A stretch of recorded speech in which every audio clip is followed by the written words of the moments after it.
Coming up on today's show, are the Knicks going to trade Julius Randle? Man, what a fall from grace considering what he did for this team last year. And could New York be interested in Dejounte Murray to fill the void and get a playmaker at the Mecca? But first, I want to ask you this because Julius Randle has really had a rocky year and his attitude has really been piss poor. Do you think the Knicks should trade Julius? Type T for trade, K for keep. Get those votes in, and let's start today's show.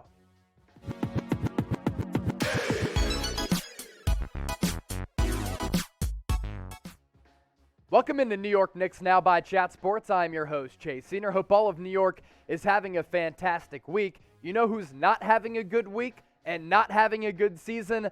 That is Julius Randle. And it seems as though he's really starting to feel the pressure from New York. He's really starting to feel the heat with some of his really poorest play over the last couple of weeks, but really this entire season, considering in the back half of last year, he was a sneaky MVP candidate. This year, though, he's been anything but that. Against the Grizzlies, yes, Memphis is an upstart team, but Julius Randle was bad, and once again, the body language tells me this guy ain't into it. 18 points, 12 rebounds, 9 assists, really good numbers in terms of him almost putting up a triple-double, but the effort wasn't there. The hustle has not been there, and he was only 7 of 18 from the floor and -9. Julius Randle this year has been maddeningly inconsistent.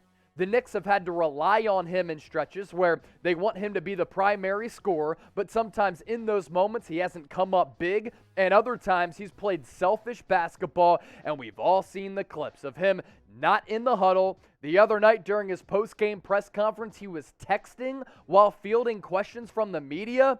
What is going on with this guy when last year he was New York's darling?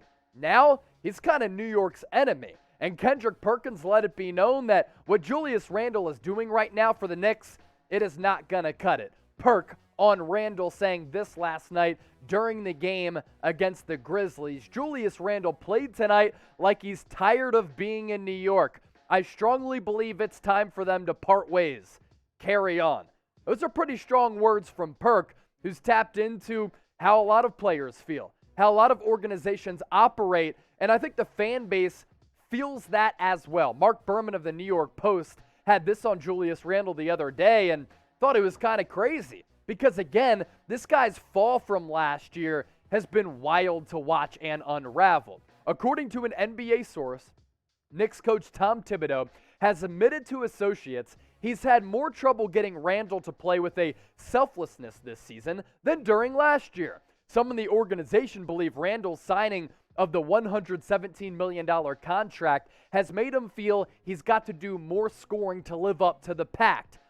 Julius, you were given that money because they saw you as a player who has developed your game, a guy who night in, night out gave it 110%, and this year he's kind of shied away from that bulldog mentality, and sometimes pressure can burst pipes. It seems as though that's what's happening with Julius Randle, when last year he didn't feel any of that pressure, and instead he flourished being in New York. His body language this year, I got to keep it a buck. I got to be honest, has just been terrible for the guy who is supposed to be the face of the franchise. And the rise and fall from last year, it's been precipitous. It's been very fascinating to watch because, again, after the All-Star break last year, Julius Randle was legitimately a bona fide MVP candidate. And this year, he's just been sluggish. He's been tough to watch. And some nights he has these clunkers where you're like, Julius, what are you thinking? And he's playing as if he's a player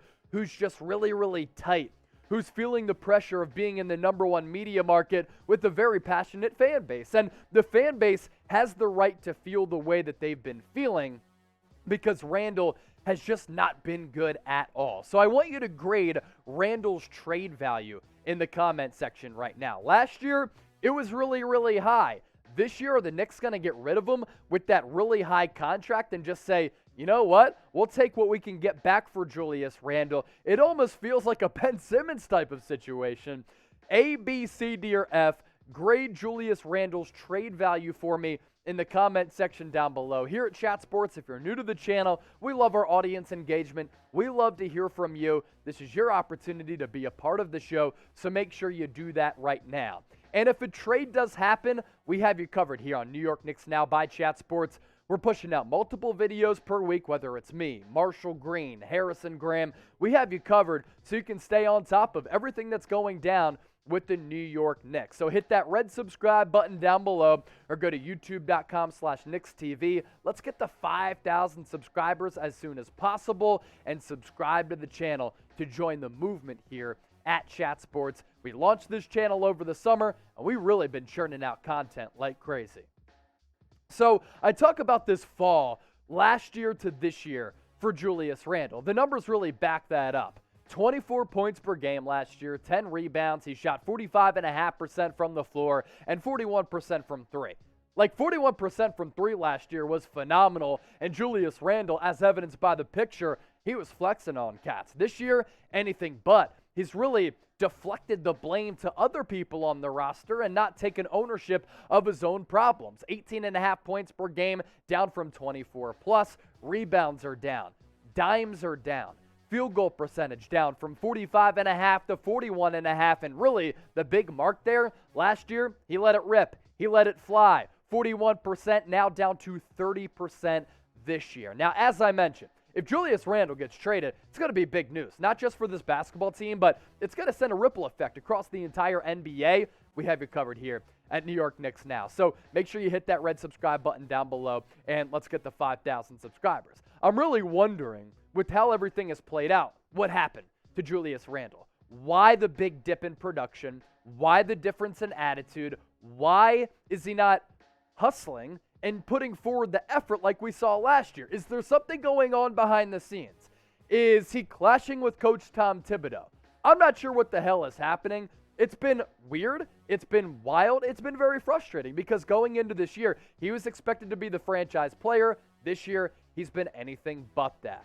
If you want to get your girl hooked up with some Valentine's Day gear, NBA trade deadline coming up in a week, Valentine's Day right after that, get your girl some fresh gear. Chatsports.com/KnicksVDay. We have shirts available. We have socks because, yeah, it's getting cold, and those socks will help keep her toesies warm. This crew neck sweatshirt is also really, really fresh, and the shirt-shorts combo is dope. The colors, awesome. The material, great. And the logos, all over those things. So she can rock and support and represent the New York Knicks, and you can be proud of your girl when she takes to the streets rocking this gear, or if you're just kicking it at the crib and she's rocking this, she'll look even better. Chatsports.com/KnicksVDay. Bunch of wonderful deals. Cop those right now. I'll put that link in the comment section as well as the description of this video. Lastly, could the Knicks trade for Dejounte Murray? Now, there hasn't been a lot of rumors on this front, more so just speculation from Bleacher Report. And look, Dejounte Murray prior to the year, he was floated in these trade discussions with Ben Simmons. I think prior to the year, San Antonio would have pulled the trigger, but Daryl Morey elected not to. But I found this to be pretty interesting. Bleacher Report named Dejounte Murray a, quote, dream target for the New York Knicks. Now, last week on the show, I had talked about Donovan Mitchell maybe requesting a trade to the Mecca, Madison Square Garden, the Big Apple, after this year if the Jazz failed to make a deep run in the playoffs. If the Knicks can't get a player like Donovan Mitchell, Dejounte Murray is really in that next tier. He's probably going to be an all-star this year, fabulous player who has really developed at a very nice clip. Now, here is that trade idea from Bleacher Report. The Knicks would get Dejounte Murray, and the Spurs would get a haul in terms of first-round picks. 2 of those picks with the Knicks, the other one from the Dallas Mavericks, and that's part of what the Knicks have at their disposal.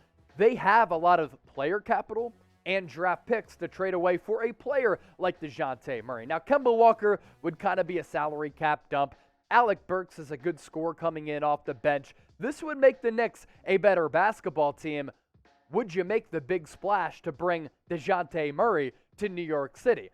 Once again, get into the comment section. You let me know. You can be as much a part of the show as I am as the host. Type Y for yes, type N for no. Now, Murray this year, he's really burst onto the scene as one of the better young players in the NBA. And over the last couple of years, his development has been very, very impressive. This year, 19.5 points per game. He's dishing out almost 9 assists per night. Very good on the defensive end as well, 2 steals per, and he's shooting around 45% from the floor. Now, he's in the low 30s when it comes to three-point percentage, but as a playmaker and as a floor general, this is the type of player that the Knicks have been missing for far too long. You bring him in, and this is the guy who can be a face of your franchise, and night in, night out, you can count on him to produce and be consistent. And on a night where he might not put up 20 points, he can really impact the game in other areas, defensively, dishing it out,